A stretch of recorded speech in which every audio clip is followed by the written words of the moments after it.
I'll just talk about this. Let's do it. Let's do it. Okay. All right. I'm doing it. So, Donald Trump, 2024, question mark, comma, semicolon, various other forms of punctuation. A majority of Republicans surveyed in a new poll, 54%, said they would vote for President Trump in 2024. So, I covered a poll a couple days ago where Trump had 24% in a primary, and I didn't really look at the methodology of that poll, but that poll coming out a week ago. Now, I don't know if that poll was like they're going to call someone and whatever they say, they say. You know, like, oh, who are you going to vote for in 2024 Republican primary? Well, I want to vote for Trump again. Like, you know, versus who are you going to vote for? Are you going to vote for Trump, Romney, Pence, like, etc.? So, it seems that now that these polls are coming out, more and more of the Republicans are getting the idea in their brain, and they're getting ready for supporting Trump for the next 4 years. That's what it looks like. That's what I think the move is. I think Trump would be a silly person not to run again.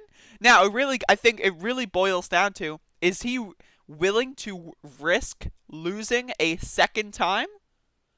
Because if so, right, if he's willing to lose a second time, 4 years of Trump is going to destroy the Republican Party. It will basically destroy the old guard. The Mitt Romneys, the Rhinos, the Susan Collins, they're done. They're done. I swear to you. If we have 4 more years of Donald Trump being in the public eye every single day and running for president again, the Republicans, as they are right now, they're done. And they're going to be taken over by QAnon. So let me read some more. The Morning Consult Politico poll released Tuesday found that 12% of the GOP voters said they would choose Vice President Mike Pence in the 2024 primary instead, while 8% said they would vote for the president's son. In addition, 68% of the Republican voters said they consider President Trump to be more in touch with the GOP's rank and file compared to the 20% who said the same of congressional Republicans. That is extremely important.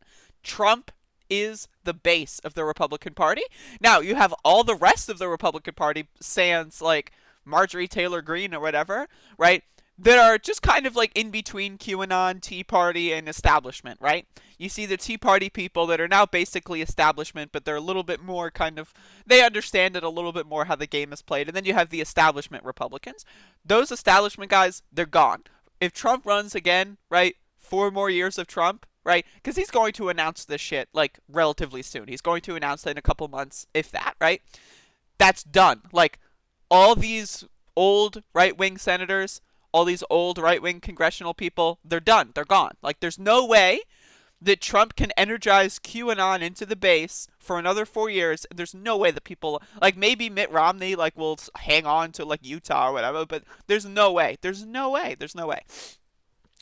In addition, 71% said they considered the president to be more effective than Republicans on Capitol Hill, and an equal percentage said they considered him committed to the U.S.'s best interests. These people, again, there is no such thing as the Republican Party. It is the cult of Trump Party. That's what it is. There is no in-between. There is no middle ground. There is no, oh, well, but actually. No, the people, the voters, the base of the Republican Party are fucking crazy. They're not well in the head. These people are sick. They're out of touch, and they're lunatics, okay?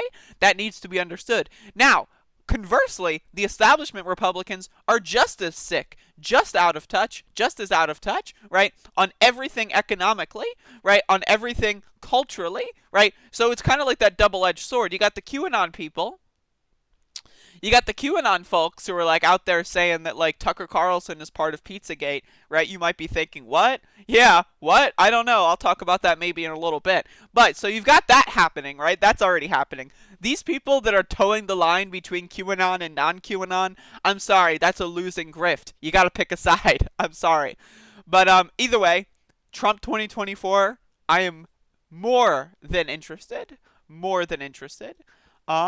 In seeing that happen, because I do think that that would end up demolishing the it would demolish the Republican Party. I don't see any other way around it.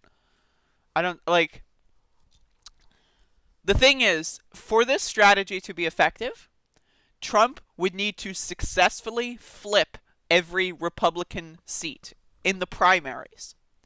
Like, so throughout 2022 and into the 2024 election, Trump would have to unseat every Republican. Like, just every single one. That's the only way that I can see this strategy working, is if Trump takes the midterms, right? And he's already, like, in full campaign swing by the midterms, hypothetically. And he destroys, like, literally every Senate primary on the GOP. Like, he needs to get, like, a 100% success rate for him to have a chance, in my estimation, of winning the presidency in another 4 years. He has got to have complete control over the Republican Party. And right now, he's very close. He's at, like, 90%, 95% with the base.